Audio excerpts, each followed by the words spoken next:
Hi everyone, welcome to the Whiteleyverse with me, Connor Whiteley, for another daily short story.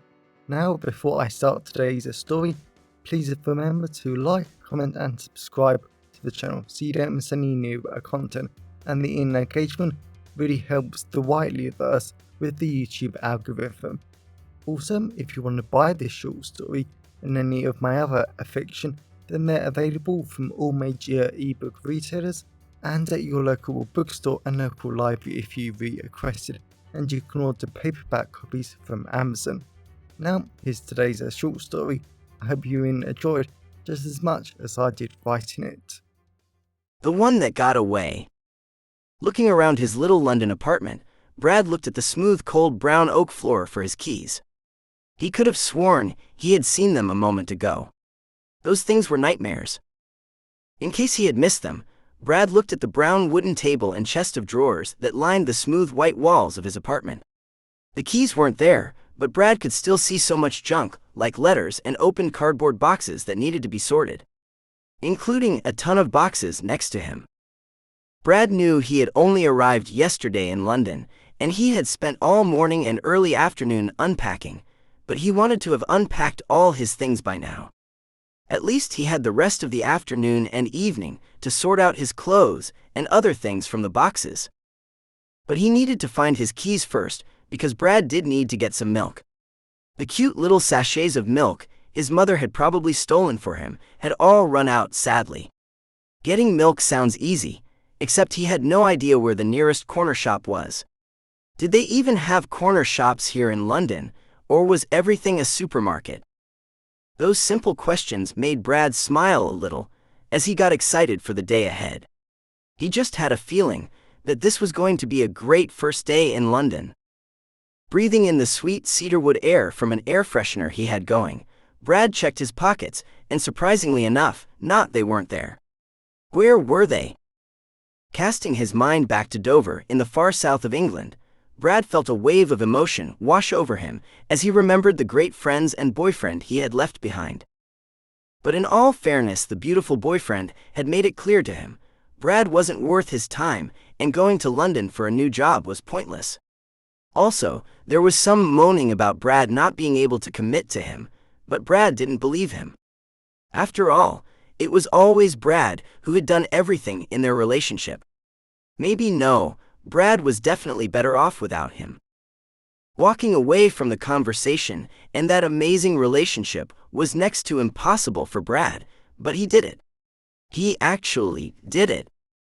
A part of Brad was naturally proud of himself for doing it and forging his own path in life. Yet that didn't mean it didn't hurt. Then another part of Brad still felt like this was a terrible idea. Moving so far away from the people who loved him, and the job that was secure and had some great managers, compared to so-called cutthroat London. Brad forced those thoughts away as he walked forward and felt something cold and metallic press into his foot. Looking down, Brad shook his head as he saw it was his keys. Picking them up, Brad carefully placed them in his pocket.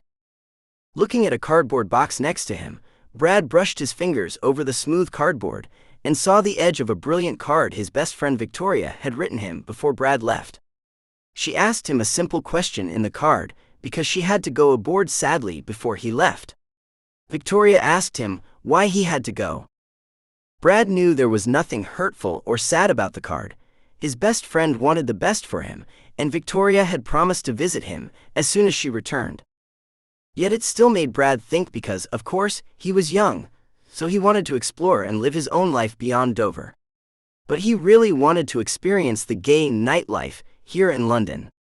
Sure, the Southeast and South had some great gay clubs, but there was just something about London that was alluring. After all, London was the gay capital of the UK, and maybe Europe, but Brad wasn't sure. Sadly, Brad couldn't say that to Victoria, especially with how close her and his parents were. Just the thought of the conversations that would spark between Brad's parents made him smile and almost laugh. Turning around and placing his fingers on the warm metal doorknob, Brad turned it slowly, as he knew for some strange reason this was going to be a wonderful day.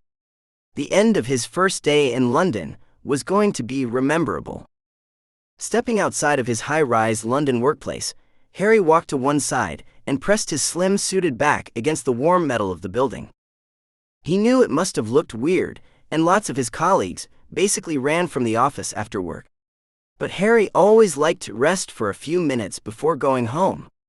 Harry liked to think of it as moving his mindset from the uptight business accountant to the more relaxed and fun person he was. Looking around and breathing in the strange-smelling mixture of car exhaust and fresh air, Harry looked at all the blocks of gray high-rise London skyscrapers around him. That was one of his favorite things about London. It was such a weird combination of the old buildings with their stunning architecture with the new modern buildings. In a lot of places, it looked great. In other parts of London, not so much, sadly. Then, turning his attention to street level, Harry smiled to himself as he saw the normal flood of commuters and other office workers as it was rush hour. Definitely something he was surprised at when he first moved to London, over 6 months ago. Harry wasn't expecting the commuter rush hour to be this bad. Even the Tube and London taxis were chaotic and packed full with all the different officer workers. Harry gave a little smile to himself as he felt a little smug over all the other office workers, because when his accounting firm had headhunted him from a rival after university, they sold him an apartment nearby. It was wonderful. And it meant Harry could and happily would avoid the overcrowded and very sweaty Tube. Granted, Harry wouldn't mind getting sweaty with some of the other hot workers on the Tube. Those men were hot. Pushing the thought away from him, Harry heard other commuters chatting and laughing, and he decided he probably should make a move. He needed to get home and prepare for some silly work function tonight. So much as moving to his fun, relaxed mindset for too long. Stepping forward, Harry stretched for a moment and started to walk into the crowd. He crashed into someone. His head hit another. Someone grabbed him. Harry grabbed too. Looking up, Harry's eyes widened, and he instantly smiled as he looked into the beautiful deep brown eyes of a gorgeous man. Harry couldn't believe how amazing this man looked with his square, handsome face, short brown hair that blew angelically in the gentle wind, and his killer smile that melted Harry's heart. Feeling that other people were trying to get past them, gorgeous man moved him and Harry other to one side, next to Harry's workplace. A little voice in Harry's mind was telling him to recognize who it was. It felt as if Harry knew gorgeous man, but he couldn't place it. Noticing gorgeous man was still holding Harry gently, with his soft, smooth hands holding Harry's arms. He started to remember something. It was at a time back at school over 10 years ago, on the last day of school at some party in the evening. Harry remembered a hot guy holding him just like this, and they kissed in secret. Harry's friends couldn't know he was gay. Hell, they still didn't know. As Harry looked deeper into those beautiful dark brown eyes, it twigged who gorgeous man was. It was his old best friend Brad, the one who got away and Harry's biggest regret so far. Walking along the busy London street with tall high-rise skyscrapers rising high into the sky with their cold dark gray metal cladding and massive glass windows either side of him, Brad thought this was amazing. As he felt the rough, hard pathway under his feet, Brad couldn't help but admire these massive, tall buildings as everyone left them. Presumably for the London rush hour, but Brad hadn't expected rush hour to be this busy. There were hundreds of people on the pathway, with lots and lots of black London cabs stopping and picking up passengers. All these people were in various types of office wear. From tall and short young and old women in dresses and posh suits, to the very hot young new office workers hurrying to get to the Tube before rush hour really set in. Brad smelt in all their different scents and aftershaves and perfumes. From the great flowery and sweet perfume of the ladies to the amazing smelly manly aftershaves. This was quite a nice trip for a new boy in London. Hearing the honking cab horns and people talking amongst themselves and into large expensive phones, Brad reminded himself that he was starting work on Monday, and if a Friday rush hour was this bad, he hated to think what a Monday one would be like. Continuing to walk and dodge people through the busy London pathway, Brad tried to think about what to do tonight. Of course, he needed to unpack the rest of his things, but he had all weekend to do that. Maybe he could go to Soho, the real gay capital. Brad quickly dismissed the thought, as he realized if he bought a boy back, they would probably leave at the sight of his apartment. Maybe he wouldn't be doing that.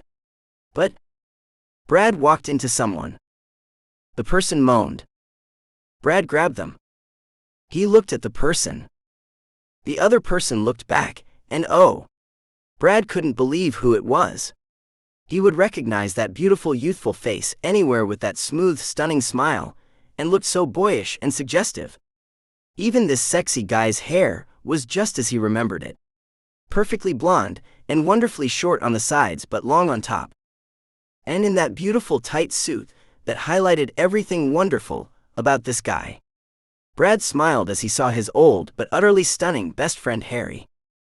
Harry was still just as beautiful as the day he had broken Brad's heart. Brad never wanted that night to happen, but at school he was openly gay, and he loved it. He was part of the sporty crowd as was Harry, and they were fine with him being gay.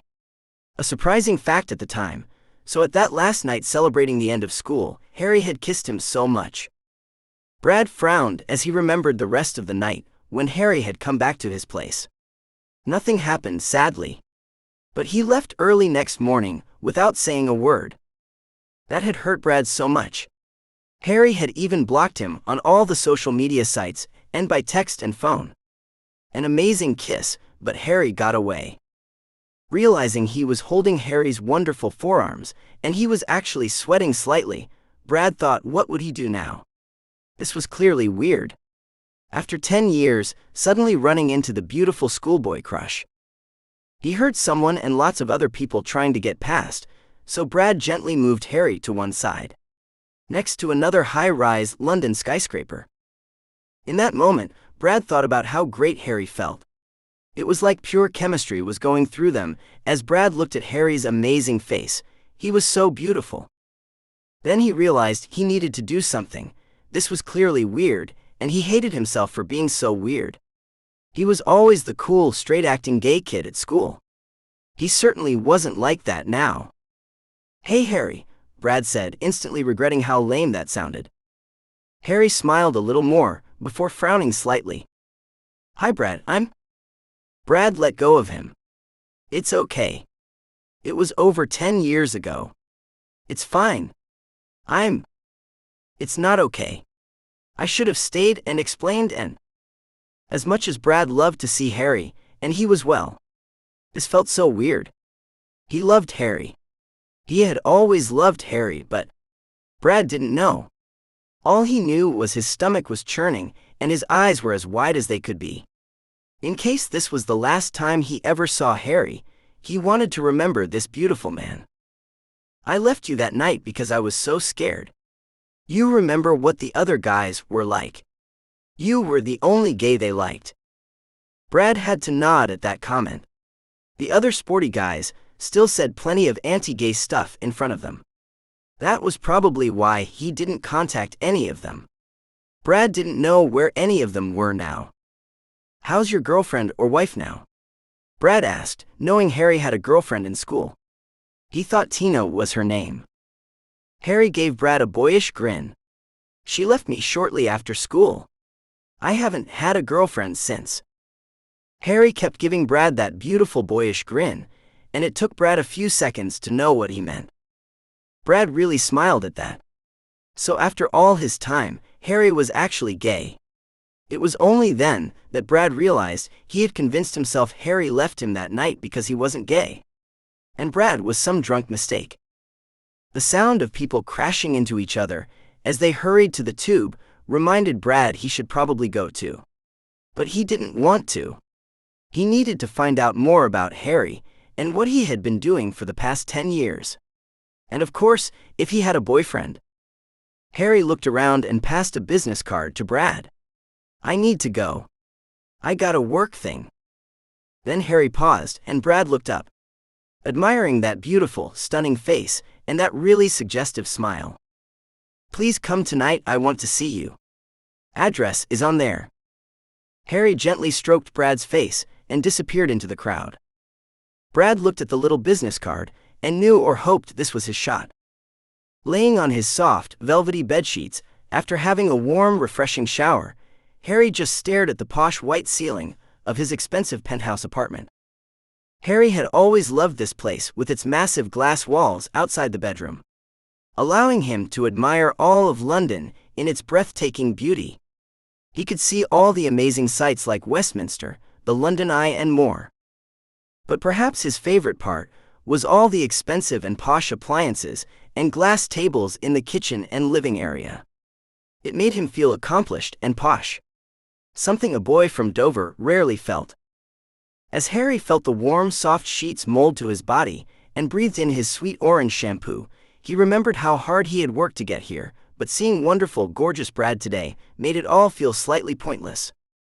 Sure, Harry had everything: an amazing job, a great apartment, and a paycheck, but he was still alone. As gorgeous Brad mentioned earlier, Harry did have a girlfriend back in the day, but he was glad she left him. He never really liked her, but like everything back then, he had to do these things a certain way. Otherwise, he would be the freak. Harry frowned a little at the memories of his old friends bullying Brad behind his back, saying all sorts of horrible things about Brad just because he was different. Even Harry had said some things he hated himself for now. Pushing himself into his bedsheet a little more, Harry thought about how much he admired Brad back at school. He was the cool, popular, confident gay kid that no one publicly picked on. Harry always wanted to be that kid, yet he never had the confidence. So when the chance came on that last night, Harry didn't hesitate. He just wanted to admire and experience things with gorgeous Brad. Harry's stomach churned a little as Harry remembered how bad he had felt after leaving Brad's house. In all honesty, Harry wasn't sure what he felt worse about: the leaving or the ghosting.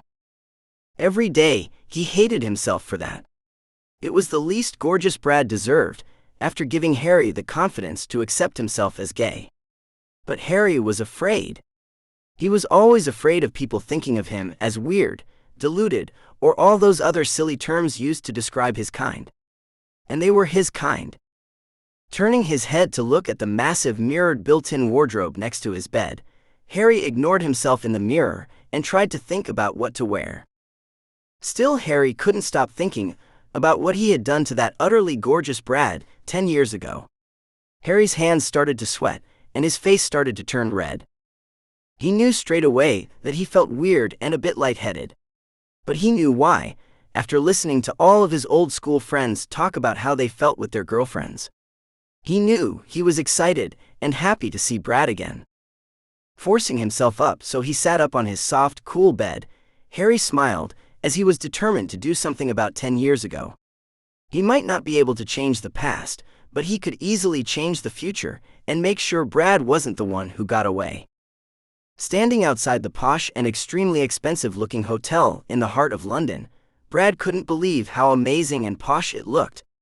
A boy from Dover could never have imagined something like this. The entire hotel was covered in beautiful clean glass at the front, with everything inside that Brad could see covered in gold or some posh fabric. This was very posh. Judging by all the expensive cars and black cabs running their engines and hearing the typical tip-tap of high heels, Brad knew everyone coming here worked in some high-paid job. From what Brad could remember of Harry's business card, it mentioned something about accounting. Brad gave a silly little smile as he remembered that. It made Brad happy Harry had stuck to what he loved and wanted to do. Ever since they were 16, Harry had wanted to be an accountant. Brad was glad he achieved his dream. Breathing in all the different smells of the poshly dressed people walking into the hotel, with hints of flowers, earthy pine and manly scents hitting Brad left, right, and center, Brad started to wonder how beautiful Harry would look tonight. Then his heart started to beat slightly faster, as Brad wondered if his tight black, slightly shiny suit would be okay. He hoped Harry would like it, but what if he didn't? What if Brad blew this? That simple question made Brad cock his head briefly and smile. He needed to relax a little and admit something to himself. He needed to admit he still loved Harry. After all these years and lots of other relationships, Brad finally admitted he never really got over Harry. The amazing, sexy, beautiful boy from school that kissed him and left. The one that got away. Brad kept smiling as he thought about it. That would explain why he never fully committed to a relationship. Of course, it was silly, but Brad had been given the chance to get with Harry. And he fully intended to take it.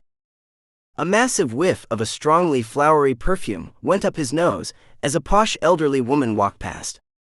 After a few moments of watching more people walk past into the hotel, Brad's stomach turned into a knot or two at the idea of Harry not showing up. He had to turn up to his own work function, right? Brad frowned as he thought Harry might pull a sickie or something and leave him again. Brad didn't want that. He wanted Harry, but he had no idea if Harry had accepted himself yet. What if he was still too scared to be gay? What if his work friends didn't know he was gay? Those questions alone terrified him. A small part of him wanted Brad to turn around and not come back here. Brad couldn't be hurt again. Then Brad felt a soft, warm hand grab his and pulled him close. Brad's mouth dropped open as he was shocked by how beautiful Harry looked in his tight, well-fitting gray suit. That highlighted all the right places and his slightly muscular body. Brad wrapped his arm around Harry's waist, and as the two men walked into the stunning hotel, and Brad felt light and filled with bliss. He knew Harry was right for him, and he thankfully wasn't the one who got away. Welcome back everyone, it's me again, Connor Whiteley. So I really hope that you enjoyed today's story, because I flat out love writing, creating stories and sharing them with you. If you really enjoyed today's story, then please remember to like, comment and subscribe to the channel so you don't miss any new content, and the engagement really helps the Whiteleyverse with the YouTube algorithms. And if you want to buy this short story or any of my other fiction, then they're available from all major ebook retailers, and you can get them from your local library if you requested, and you can order the paperback copies from Amazon, your local bookstore or local library if you request it. Lastly, if you want to support the channel on a one-off basis, then you can now buy me a coffee at buymeacoffee.com/Connor Whiteley. Also, if you know anyone who would enjoy today's story, then please share it with them. I'm always really grateful when you wonderful people help spread the word about the channel. So, thanks for watching the Whiteleyverse, and I'll see you again soon. Have a great day, everyone.